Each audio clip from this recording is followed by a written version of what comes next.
আসসালামু আলাইকুম বন্ধুরা, আশা করি আপনারা সকলেই ভালো আছেন। প্রিয় বন্ধুরা, এক পুরনো ও সাধারণ গ্রামের এক গরিব কোষ্টা পালকের বাস ছিল। তার কোনো বিশেষ নাম ছিল না, তবে সবাই তাকে ছাগলের লোক বলে ডাকত। তার পুরো জীবন ছাগলদের সঙ্গেই কেটেছে। ওরাই ছিল তার ধন, ওরাই ছিল তার শান্তি। আর এই ছাগলদের মধ্যে একটি ছাগল ছিল তার সবচেয়ে প্রিয়, যার রং ছিল একেবারে দুধের মতো সাদা। সেই ছাগলটি গ্রামের মধ্যে আলো নামে পরিচিত হয়ে উঠেছিল। কিন্তু একদিন এমন কিছু ঘটল যা গোটা গ্রামের পরিবেশকেই পাল্টে দিয়েছিল। তখন ভোর সকাল, সূর্যের রোশনি এখনো মাটিতে পুরোপুরি পড়েনি। গ্রামের একজন লোক দৌড়ে এসে চেঁচিয়ে খবর ছড়িয়ে দিল, শুনছ, ছাগলওয়ালার ছাগল নাকি মানুষের বাচ্চা জন্ম দিয়েছে। এই খবর শোনা মাত্রই গ্রামে হইচই পড়ে গেল। যে শুনল সে আরেকজনকে বলতে ছুটল। কয়েক মুহূর্তের মধ্যেই লোকজন বাঁধ বেঁধে ছাগলওয়ালার ঘরের দিকে যেতে শুরু করলো। গ্রাম প্রধান থেকে শুরু করে ছোট ছোট বাচ্চা পর্যন্ত সবার একটাই প্রশ্ন, এটা কি সত্যি? ছাগল কি মানুষের বাচ্চা জন্ম দিতে পারে? এই প্রশ্ন ঘুরতে লাগলো। গোষ্ঠা পালক হতবুদ্ধি হয়ে সবার সামনে দাঁড়িয়েছিল। বীরের মুখগুলো ক্রোধে লাল হয়ে উঠেছিল। কেউ লাঠি তুলল, কেউ পাথর। অপমান আর অভিযোগের বন্যা বয়ে গেল। অবশ্যই তুই হারামি কাজ করেছিস। তোর মতো লোকের তো এই দুনিয়ায় বাঁচারই অধিকার নেই। আমরা তো আগেই বুঝেছিলাম তুই দিন রাত ছাগলের মধ্যেই ডুবে থাকিস। নিশ্চয়ই তুই কোনো হারাম কাজ করেছিস, তাই এমন ঘটনা ঘটল। লোকজন মনে করেছিল গোষ্ঠা পালক ছাগলের সঙ্গে এমন কিছু করেছে যা স্বামী তার স্ত্রীর সঙ্গে করে।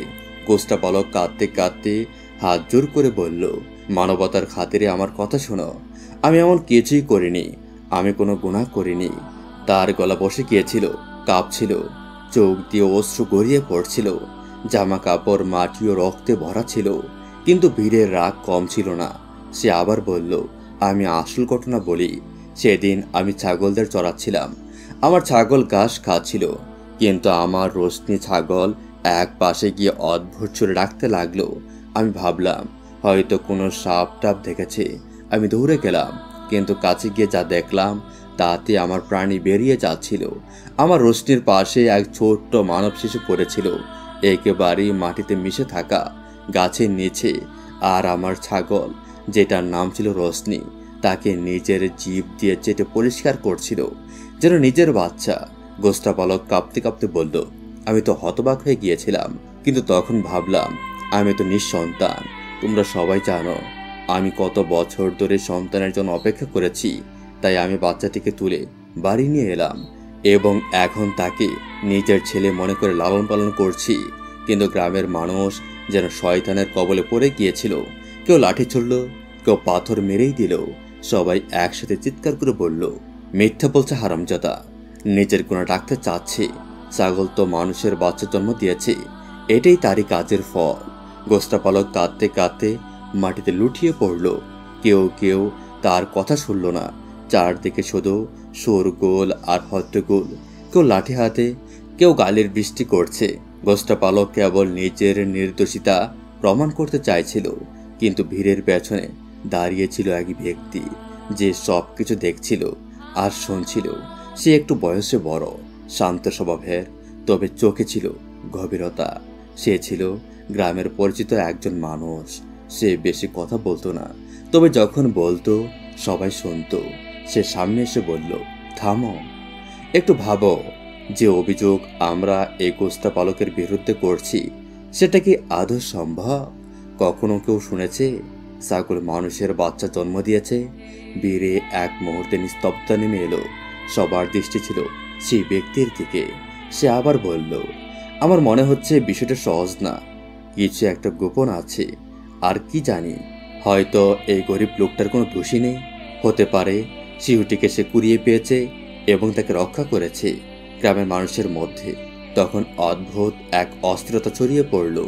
যারা এতক্ষণ চোখ বন্ধ করে গোষ্ঠা পালককে দোষী ভেবেছিল তাদের মনেও প্রশ্ন জাগল, সে যদি নির্দোষ হয়। অবশেষে গ্রামের কিছু জ্ঞানী ব্যক্তি একত্রিত হয়ে বলল, দেখো ভাইয়েরা, যদি আমরা ভুল রায় দিয়ে ফেলি আর গুস্তা পালক যদি নির্দোষ প্রমাণিত হয় তবে ভেবে দেখো আমরা কি ভয়ঙ্কর অন্যায় করে বসবো।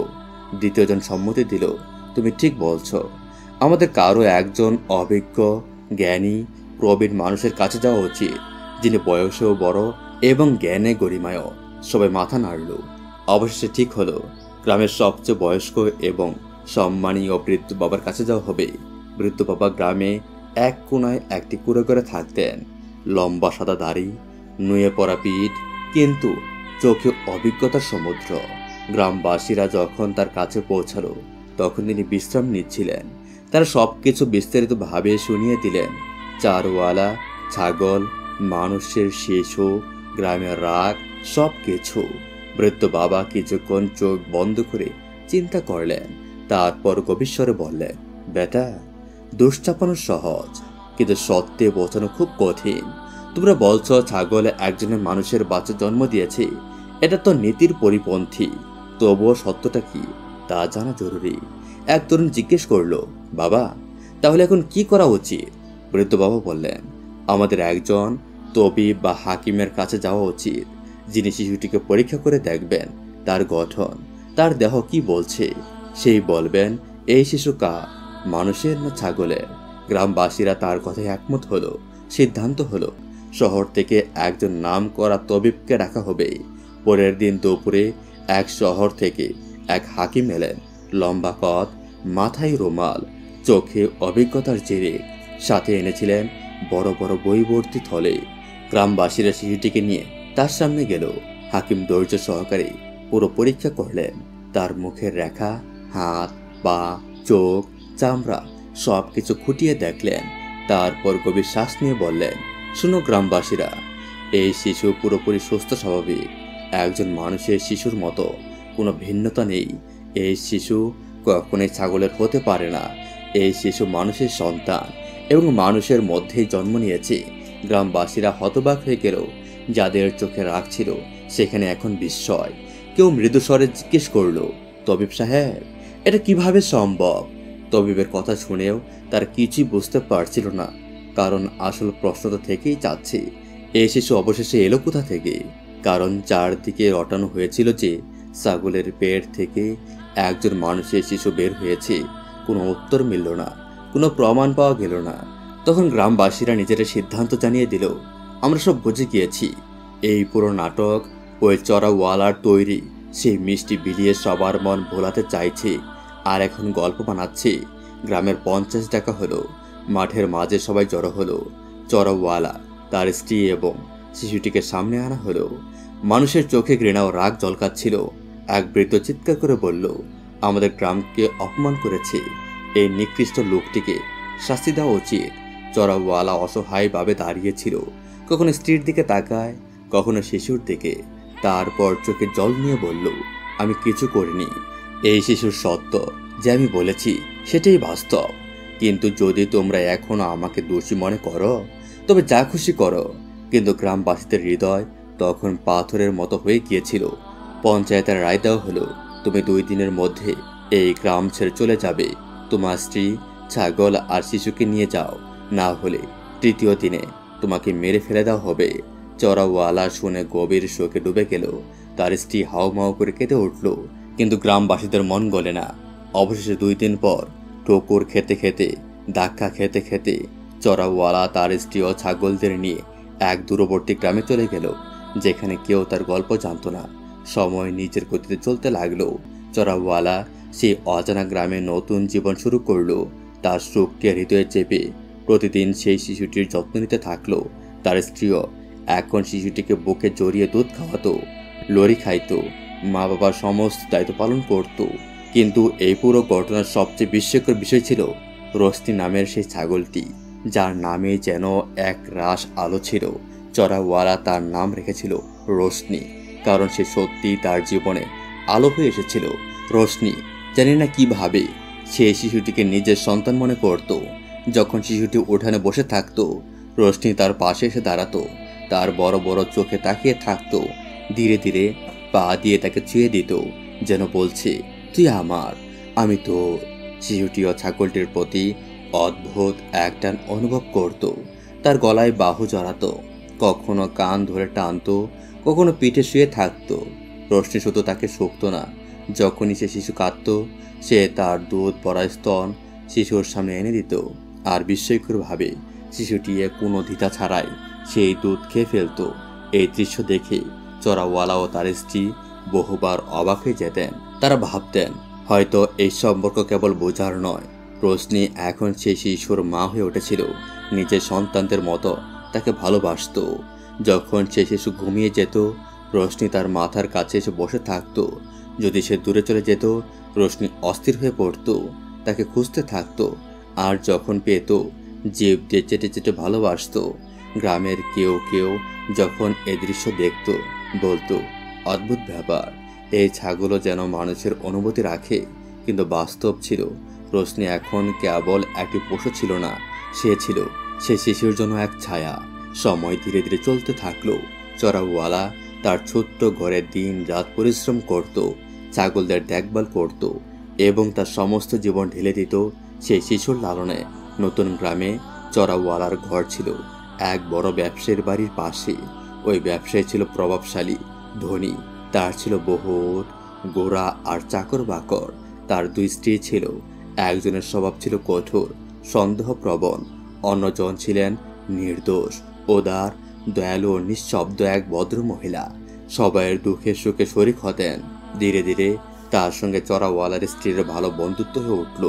তারা দুজনে উঠানে বসে গল্প করত, কখনো রান্না করত, কখনো পুরনো দিনের কাহিনী শোনাতো, আবার কখনো নিজেদের মনের কথা বাক করত।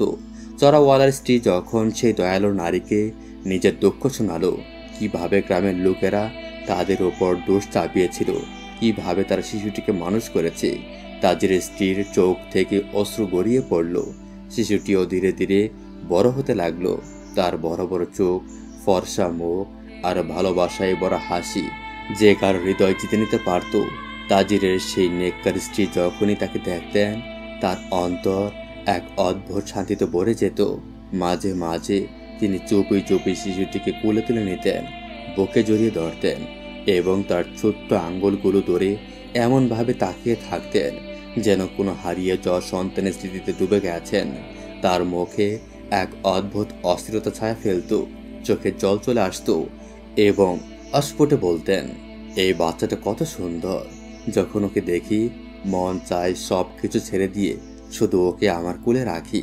তাজের স্ত্রী সেই শিশুটিকে দেখে অনেকবার কেঁদেছেন, কিন্তু কেন কাঁদেন তা কেউ বুঝতে পারত না, না রাখাল না তার স্ত্রী। শুধু এটুকুই জানতো যে তাজের স্ত্রী মন থেকে খুব ভালো মানুষ এবং সেই বাচ্চাকে খুব ভালোবাসতে শুরু করেছেন। কখনো শিশুটির মাথায় হাত বুলিয়ে দিতেন, কখনো তার কপালে চুমু দিতেন, আর তারপর কোনো গভীর চিন্তায় ডুবে যেতেন, যেন তার বুকে কোনো গোপন রাজ জমে আছে। সময় কেটে যাচ্ছিল, শিশুটি এখন একটু বড় হয়েছে। তার তুতলা কথা আর মিষ্টি আওয়াজ মাঝে মাঝে মানুষকে আকৃষ্ট করে। অনেকদিন ধরেই রাখাল স্ত্রী লক্ষ্য করছিলেন তাজিরের সেই নেককার স্ত্রী যখনই শিশুটিকে কোলে নিতেন তার চোখে জল চলে আসতো, মুখে এক ধরনের বিষণ্ণতা ফুটে উঠত, যেন কোনো পুরনো স্মৃতি তার অন্তরে চুপচাপ বাসা বেঁধেছে। একদিন আর সহ্য করতে না পেরে যখন তারা দুজন উঠোনে একা বসেছিলেন, রাখাল স্ত্রী ধীরে করে জিজ্ঞেস করলেন, বউ, আমি অনেকদিন ধরে দেখছি তুমি যখনই এই বাচ্চাকে কোলে নাও খুব দুঃখিত হয়ে পড়ো। তোমার চোখের এই যন্ত্রণা আমার চোখ এড়ায় না। আমাকে বলো, এমন কোনো দুঃখ কি আছে যা তুমি আর সহ্য করতে পারছো না? তাজিরের নেককার স্ত্রীর মুখ ফ্যাকাশে হয়ে গেল। তিনি কিছু বলতে চাইলেন, কিন্তু ঠোঁট নীরব থাকলো, চোখে জল চলে এলো, কিন্তু কিছু বলতে পারলেন না। তিনি তখনও সেই যন্ত্রণায় ডুবেছিলেন।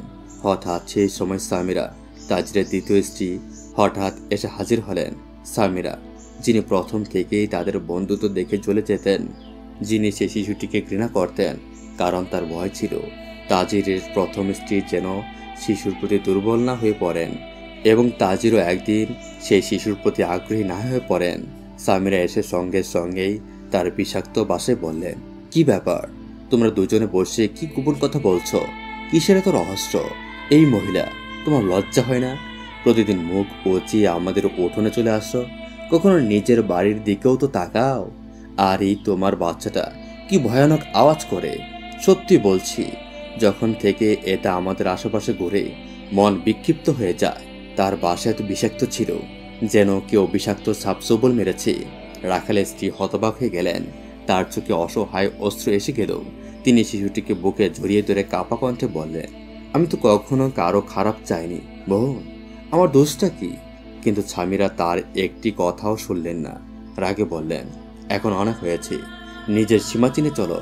প্রতিদিন আমাদের বাড়িতে আসা বন্ধ করো, আর তোমার এই বাচ্চাকে সামলাও, নইলে এমন কিছু হয়ে যাবে যে আমাদের পুরুষদের কানে কিছু ভুল কথা ঢুকে যাবে। এই কথা বলে স্বামীরা ভিজে পড়া মুখ নিয়ে চলে গেলেন। রাখালের স্ত্রী চোখে জল নিয়ে দাঁড়িয়ে থাকলেন। তিনি একবার তাজিরের প্রথম স্ত্রীর দিকে তাকালেন, কিন্তু তিনিও লজ্জার দুঃখে চুপ করে বসে রইলেন। রাখালের স্ত্রী শিশুটিকে বুকে জড়িয়ে ধরলেন। কিছু না বলে চোখের জল গিলে নিয়ে ক্লান্ত পায়ে বাড়ি ফিরে গেলেন। তার মনে না জানি কত প্রশ্নের ঝড় চলছিল। সামিরার কথাগুলো কত বিষ ঢেলে দিয়েছিল মনে, কিন্তু পরিস্থিতির চাপে প্রতিবাদ করার সাহস ছিল না। সন্ধ্যা নেমে এসেছিল। রাখাল বকরির পাল নিয়ে বাড়ি ফিরল। ক্লান্ত ধুলো মাটিতে মাখা শরীরে দরজায় পা রেখেই দেখল তার স্ত্রী এক কোণে বসে আছেন, চোখ ফোলা, মুখে দুঃখের ছায়া, যেন বুকের ওপর এক বাড়ি পূজা নিয়ে বসে আছেন। রাখাল সব বুঝে গেল। সে কাছে গিয়ে ধীরে বলল, কি হয়েছে? এভাবে বসে আছো কেন? কেউ কিছু বলেছে? এই শুনে তার স্ত্রী হাওমাও করে কেঁদে ফেললেন এবং কাঁপা কণ্ঠে বললেন, তোমাকে কি বলবো, আজ খুব বড় অপমান সহ্য করে এলাম। শোনো, আমি পাশের তাজিরের বাড়িতে গিয়েছিলাম। তাজিরের এক স্ত্রী খুব ভালো, নেককার। প্রতিদিন আমার ছেলেকে দেখলেই চোখে জল চলে আসে তার। কে জানে তার অন্তরে কি গোপন কথা লুকানো। আজ আমি সাহস করে জিজ্ঞেস করেই ফেললাম, বোন, তুমি আমার বাচ্চাটিকে দেখলেই কাঁদো কেন? কোনো দুঃখ আছে? রাখাল মন দিয়ে শুনতে লাগলো। তার স্ত্রী বললেন, সে তখন কিছু বলারই ছিল। কে জানে কি গোপন কথা লুকিয়ে আছে তার মনে। ঠিক তখনই হঠাৎ স্বামীরা এসে পড়ল। তাজিরের দ্বিতীয় স্ত্রী, সে নিষ্ঠুর মহিলা। জানি না কেন সে শিশুটিকে এত অপছন্দ করে। সে এসে আমাকে গালাগাল শুরু করে দিল। বলল, প্রতিদিন আমাদের বাড়িতে কেন চলে আসো? নিজের বাড়িতে থাকো। আর এই তোমার বাচ্চাটা। এর ভয়ানক আওয়াজ শুনে প্রাণ অস্থির হয়ে ওঠে। আজ থেকে এই শিশুটিকে আর নিয়ে আসো না আমাদের উঠোনে। আমি বললাম, আমি তো কিছু নিতে আসিনি, শুধু বোনের সঙ্গে দুটো কথা বলছিলাম। কিন্তু সে কিছুই শুনল না, দমক দিয়ে আমাকে বের করে দিল। এমন অপমান আমি জীবনে কখনোই পাইনি। এই কথা শুনেই রাখাল চুপ হয়ে গেল। তার কপাল চিন্তায় ভরে উঠল। চোখে এক অদ্ভুত জ্যোতি ফুটে উঠল। ধীরে কিন্তু দৃঢ়ভাবে বলল, আমি তো আগেই বলছিলাম এই কাহিনীর মধ্যে কিছু একটা আছে। তাজির স্ত্রীর চোখের সে অশ্র বিনা কারণে নয়, আর সামিরার ব্যবহারও কিছু একটা অন্যরকম ইঙ্গিত করছে। তুমি দেখছো তো কিভাবে সে একজন নারীকে কথা বলতেই দিল না। আমি বলছি, এই সামিরার মনে কোনো শয়তানি আছে, আর তাজিরের সেই স্ত্রী হয়তো কোনো ভয় বা নিরুপায় অবস্থায় সত্যি কথা লুকিয়ে রেখেছেন। কিন্তু সত্যি কিছু আছে যার সামনে আসা উচিত। রাখাল এক মুহূর্তে থেমে স্ত্রীর দিকে তাকিয়ে বলল, তুমি কাল আবার যাও, কোনো অজুহাত নিয়ে যাও। যদি আবার তাকে সেই একই বিষণ্ণতায় দেখতে পাও, তাহলে জিজ্ঞেস করো, হতে পারে কোনো বড় রহস্য লুকিয়ে আছে। আর মনে রেখো, যদি সত্যি সামনে চলে আসে, তাহলে হতে পারে আমাদের সন্তানের প্রকৃত বাবা খুঁজে পাওয়া যাবে। রাখালের স্ত্রী চুপ রইলেন। চোখে এক ক্ষীণ আশার আলো ফুটে উঠল। চোখের জল মুছতে মুছতে বললেন, ঠিক আছে, আমি কাল অবশ্যই যাব, আর সত্যি জেনে তবেই ফিরব। পরদিন সকালে রাখাল প্রতিদিনের মতো তার বকরির পাল নিয়ে জঙ্গলের দিকে চলে গেলেন। তিনি যেতেই রাখালের স্ত্রী রাতভর মনের মধ্যে ঘুরপাক খাওয়া সিদ্ধান্ত বাস্তবায়ন করার পাকা সিদ্ধান্ত নিলেন। তিনি ধীরে ধীরে তাজিরের বাড়ির দিকে এগিয়ে যাচ্ছিলেন। তার হৃদয় জুড়ে জুড়ে ধরফর করছিল, যেন কোনো বড় সত্যি উদ্ঘাটিত হতে চলেছে। সংযোগে তাজিরের প্রথম স্ত্রী সামিরা তখন বাড়িতে ছিলেন না। তিনি বাজারে গিয়েছিলেন। বাড়িতে শুধু ছিলেন তাজিরের দ্বিতীয় স্ত্রী নাজরিন। নাজরিনের চোখে রাখালের স্ত্রী পড়তেই তার মুখে এক প্রশান্ত হাসি ফুটে উঠল। তিনি এগিয়ে এসে ভেতরে ডাকলেন এবং ব্যাকুলভাবে শিশুটিকে কোলে তুলে নিলেন। তিনি শিশুটিকে অনেক ভালোবাসে দেখতে লাগলেন, যেন একটা কোনো অমূল্য সম্পদ। তার চোখে জল এসে গেল এবং তিনি অনেকক্ষণ শিশুটিকে বুকে জড়িয়ে বসে রইলেন। নাজরিন আবেগ ভরা কণ্ঠে বললেন, জানো বোন, যখনই এই শিশুটিকে দেখি মনে হয় যেন আমারই সন্তান আমার কোলে রয়েছে, বলছিলেন নাজরিন। চড়াওয়ালার স্ত্রী বিস্মিত হয়ে জিজ্ঞেস করলো, তোমার সন্তান? কিন্তু তোমার তো কোনো সন্তান নেই বোন। নাজরিন দীর্ঘ নিঃশ্বাস ফেলে বলল, ছিল বোন, এক অপূর্ব সন্তান ছিল আমার, ফর্সা, গোলাপি গাল, ঠিক এই শিশুটির মতো। কিন্তু সে কোথায় হারিয়ে গেল জানি না, আজও পাইনি। এই শিশুটিকে দেখলেই আমার হারিয়ে যাওয়া ছেলেটির কথা মনে পড়ে। চড়াওয়ালা স্ত্রীর মনটা কেঁপে উঠল। সে সঙ্গে সঙ্গে নাজরিনের হাত ধরল। বোন, সব খুলে বলো, কি হয়েছিল তোমার সাথে? নাজরিন চোখে জল নিয়ে ধীরে ধীরে বলতে শুরু করলো, আমি তাজিরের দ্বিতীয় স্ত্রী। প্রথম স্ত্রী সামিরা সন্তানহীন ছিল, তাই তাজির আমাকে বিয়ে করেছিল। কিছু মাস পর আমি সন্তান সম্ভাবনা হলাম। তাজির খুব খুশি ছিল, আমাকে প্রচণ্ড ভালোবাসতো। কিন্তু সামিরার চোখে এসব ভালো লাগেনি। সে রোজ আমাকে কষ্ট দিত, কথা শোনাতো, এমনকি আমার গর্ভে আঘাত করেও সন্তান নষ্ট করতে চেয়েছিল। সন্তান জন্মের সময় যতই গনিয়ে আসতো, ততই ভয়ানক সব স্বপ্নে দেখতাম কেউ যেন আমার সন্তানকে ছিনিয়ে নিচ্ছে। অবশেষে সেই দিন এলো, আমি এক চাঁদের মতো ছেলের জন্ম দিলাম। পুরো গ্রাম আনন্দে ছড়িয়ে পড়লো। তাজের আনন্দে খরচ করলো, বারবার বলতো, নাজরিন, তুমি আমাকে জীবনের সবচেয়ে বড় দান দিয়েছ। কিন্তু এই আনন্দকার সহ্য হয়নি। সামিরা, তার চোখে ঘৃণা জমেছিল। এক রাতে জীবন উল্টে গেল। আমি আমার ছেলেকে বুকে নিয়ে ঘুমিয়েছিলাম, হঠাৎ বয়ে ঘুম ভাঙে। পাশে হাত বাড়িয়ে দেখি ছেলে নেই। আমি চিৎকার করে কাঁদতে থাকি। তাজির উঠে পড়ল। ঘরের সব জায়গায় খোঁজা হলো, কোথাও সন্তান নেই। সামিরা এসে ভান করলো, আরে বোন, হয়তো কোথাও পড়ে গিয়েছে, দেখে নিও, পাবে। কিন্তু আমি তার কথায় এক অদ্ভুত শান্তি দেখলাম, যেন সব আগেই জানে। এরপর থেকে আমার জীবন অন্ধকারে ডুবে গেল। তাজির অনেক খোঁজাখুঁজি করলো, কিন্তু ছেলে আর খুঁজে পেল না। আমি আজও সেই ব্যথা বুকের ভেতর লুকিয়ে বেঁচে আছি। নাজরিন এতটুকু বলে ভেঙে পড়লেন। কাঁদতে কাঁদতে বললেন, আমি আজও জানি না আমার সন্তানের কি হয়েছিল। ওদিকে সামিরা দরজার আড়াল থেকে সব শুনছিল। নাজরিনের মুখ থেকে নিজের অপরাধের স্মৃতি শুনে সে কাঁদতে লাগলো। মনে মনে সে ভাবছিল, না না, আমি তো নিজ হাতে তাকে মাটির নিচে পুঁতে এসেছিলাম। তাহলে এই ছেলেটা কিভাবে বেঁচে আছে? এই ছেলেটাই কি তার ভেতর এক অজানা ভয় জন্ম নিল? যে ভালোবাসা নাজরিন এই শিশুটির জন্য দেখাচ্ছিল, তার তা সহ্য হচ্ছিল না। সে মনে মনে উন্মুক্ত হয়ে উঠল, না না, এটা আমার ভুল ভ্রান্তি, আমি পাগল হয়ে গিয়েছি। নিজেকে বোঝাতে লাগলো সামিরা, কিন্তু তার মনের অস্থিরতা থামছিল না। আবার যদি সেই হারানো ছেলে সত্যি বেঁচে থাকে, এই ভেবে তার চোখে অন্ধকার নেমে এলো, কপালে ঘাম জমে উঠল। একদিকে নিজের গোপন অপরাধ ফাঁস হয়ে যাওয়ার ভয়, অন্যদিকে সেই ছেলের মুখ বারবার বেশি উঠছিল চোখে। হঠাৎ সামিরার মনে হলো, একবার গিয়ে দেখে আসি সেই জায়গাটা যেখানে আমি তাকে মাটি চাপা দিয়েছিলাম। যদি কেউ তুলে নিয়ে গিয়ে থাকে। ভাবতেই শরীর শিউরে উঠল, কিন্তু নিজেকে সান্ত্বনা দিল, এত বছর হয়ে গিয়েছে, যদি কেউ পেত তখন কিছু হতো। এখন তো শুধু হাড় গুড়ি থাকার কথা। তবু বনের অস্থিরতা থেকে নিস্তার পেল না। আর দেরি না করে চুপি চুপি বাড়ি থেকে বেরিয়ে পড়ল। ছুটতে ছুটতে পৌঁছে গেল সেই নির্জন জঙ্গলে, যেখানে একদিন নিজের নিষ্ঠুরতা চাপা দিয়ে এসেছিল। হাঁপাতে হাঁপাতে যখন সেই জায়গায় পৌঁছালো, দেখলো মাটি একদম সমান, না কোনো কাপড়, না কোনো হাড়গোড়, কিছুই নেই, যেন সেখানে কিছুই ছিল না। সামিরা স্তব্ধ হয়ে গেল, এটা কিভাবে সম্ভব? আমি তো নিজেই তাকে এখানে কবর দিয়েছিলাম। ভয়ে তার মাথা ঘুরতে লাগলো। ঠিক তখন তার চোখে পড়লো একটা ছাগল তাকিয়ে আছে তার দিকে, কেমন যেন চিনে ফেলেছে তাকে। সামিরার মনে পড়লো, এটাই সেই ছাগল যেটা সেদিন রাতেও তাকে দেখতে পেয়েছিল। আজ যেন তার চোখে সে কথাই বলছে, আমি জানি তুমি কে, আমি জানি তুমি কি করেছিলে।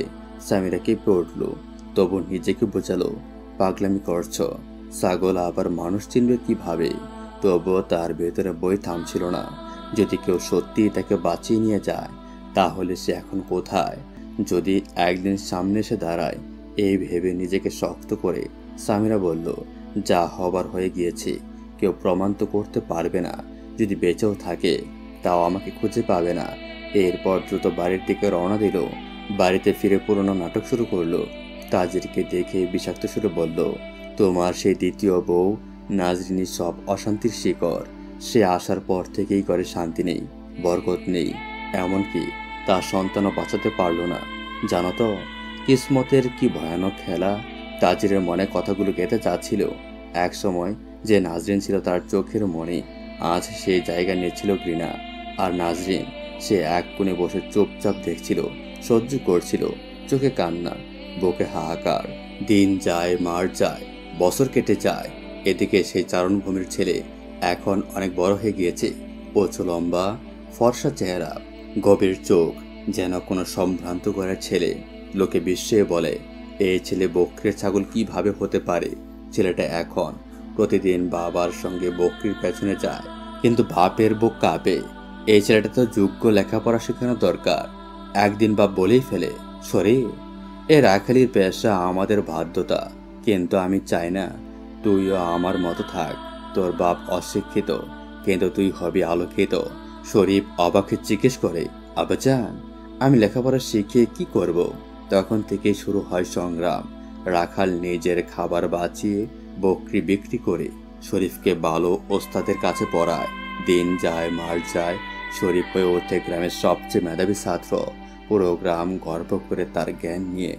আর এদিকে নাজরিন কিছুই জানে না যে সন্তানের জন্য সে বছরের পর বছর কাঁদছে, সেই রক্তের সম্পর্কিত ছেলে এখন তার কাছাকাছি।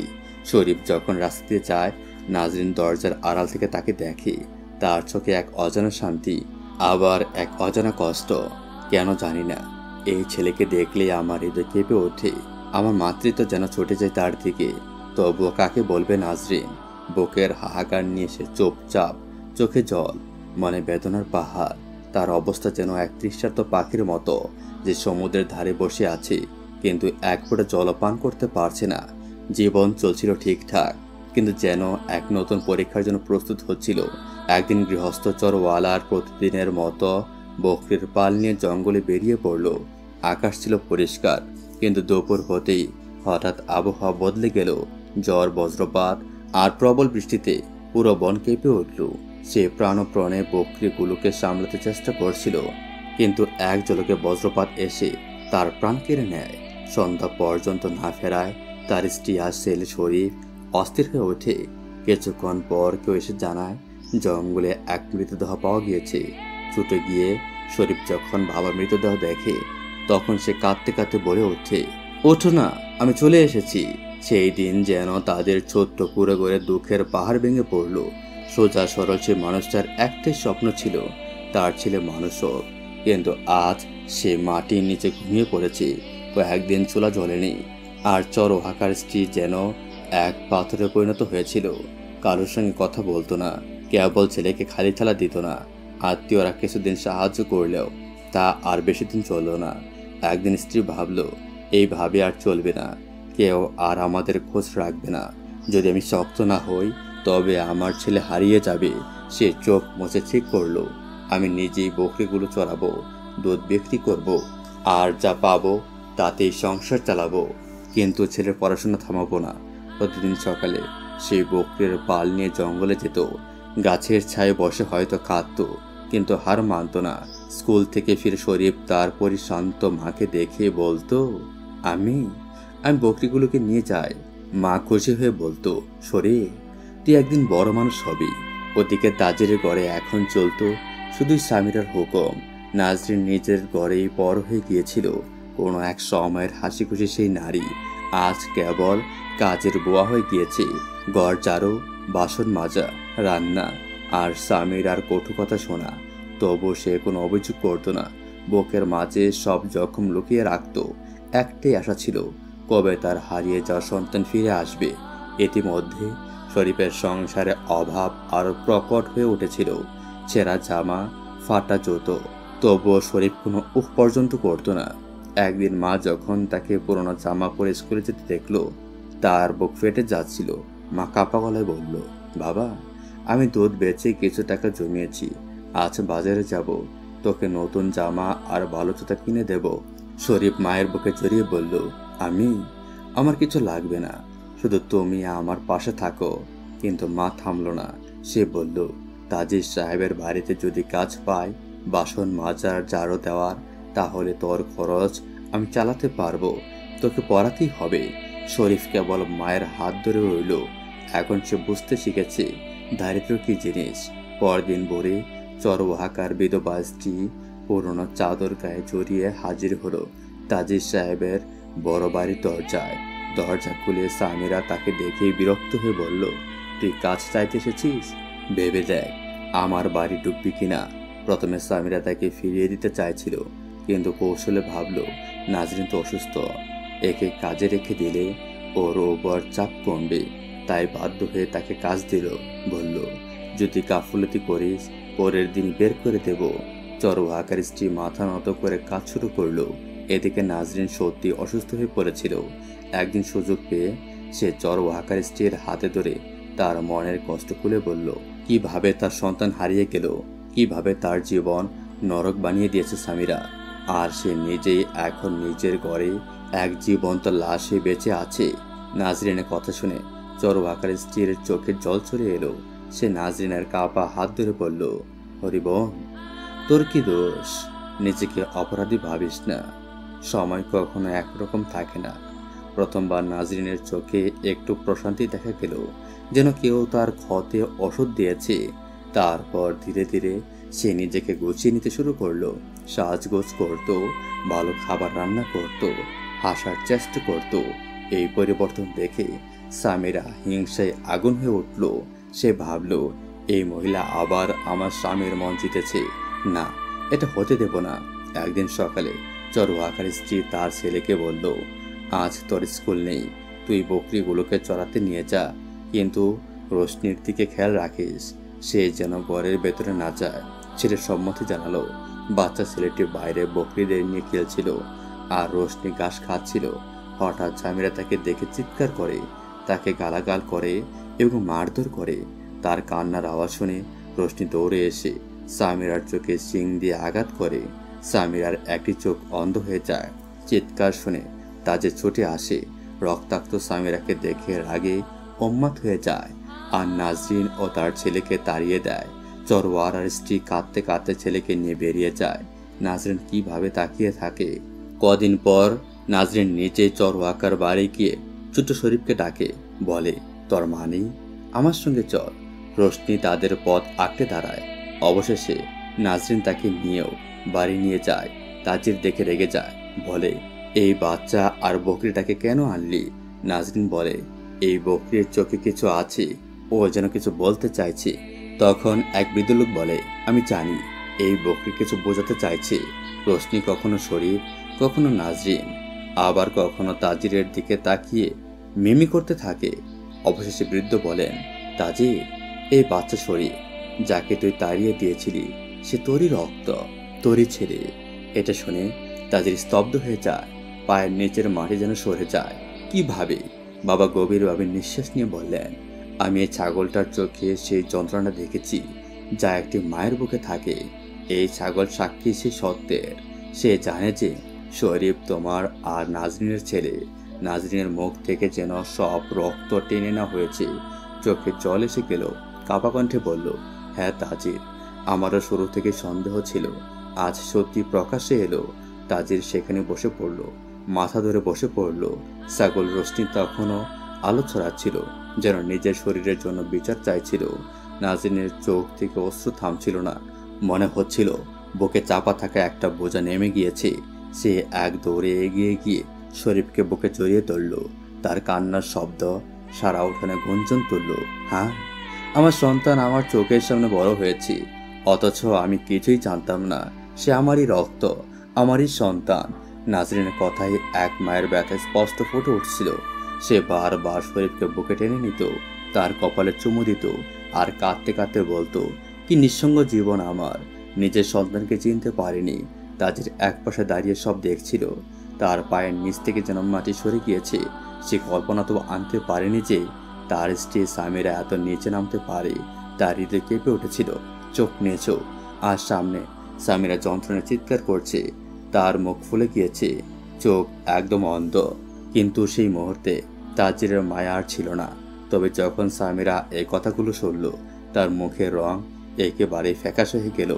সে সঙ্গে সঙ্গে অস্বীকার করল, মিথ্যে কথার পাহাড় করে তুলল।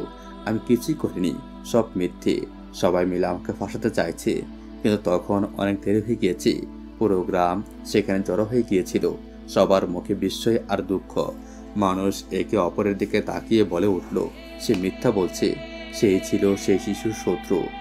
তুই তাকে ছাগলের সঙ্গে মরণের দিকে ঠেলে দিয়েছিলি। এই সময় সামিরা চিৎকার করে উঠল। আর লুকাতে পারলাম না। হ্যাঁ হ্যাঁ, আমি করেছিলাম সব। তাজির, তুমি আমার থাকতে অন্য বিয়ে করেছ। আর তারপর এই নারী এক সুন্দর পুত্রের মা হয়ে গেল। আমি কিভাবে সহ্য করতাম যে তোমার সম্পত্তির উত্তরাধিকারী সে হয়ে যাবে? আমি পারিনি। এই জন্য আমি এই ছেলেটাকে সরিয়ে দিতে চেয়েছিলাম। কিন্তু আজ সে বেঁচে গেল। এটা শুনে গোটা গ্রাম যেন স্তব্ধ হয়ে গেল। কারো মুখ থেকে শব্দ বেরোলো না। বৃদ্ধরা একে অপরের দিকে তাকাতে লাগলো। সবার মুখে দুঃখ আর লজ্জা ফুটে উঠল। আমরা একটা নিষ্পাপ শিশুকে কতটা কষ্ট দিয়েছি, কতটা অত্যাচার করেছি। গ্রামের বড়রা সবাই লজ্জিত হয়ে চরণ স্পর্শ করতে গেল। চরণের স্ত্রী শরীফের লালনকারী মার কাছে হাত জোর করে বলল, বোন, আমাদের ক্ষমা করো। আমাদের থেকে অনেক বড় ভুল হয়ে গিয়েছে। তুমি ফিরে এসো আমাদের গ্রামে। চরণার স্ত্রীর চোখেও জল ছিল, কিন্তু তার হৃদয় ছিল এক মহৎ নারীর। বলল, আমি ফিরে আসব, কিন্তু একটি শর্তে। আগে আমার সঙ্গে বিচার করতে হবে, তারপর আমি এই গ্রামে পা রাখবো। গ্রামবাসীরা মাথায় নিচু করে দাঁড়িয়ে থাকলো। তারপর সবাই মিলে সিদ্ধান্ত নিল, সামিরা এখন থেকে গ্রামের সব কাজ করবে। এই তার শাস্তি।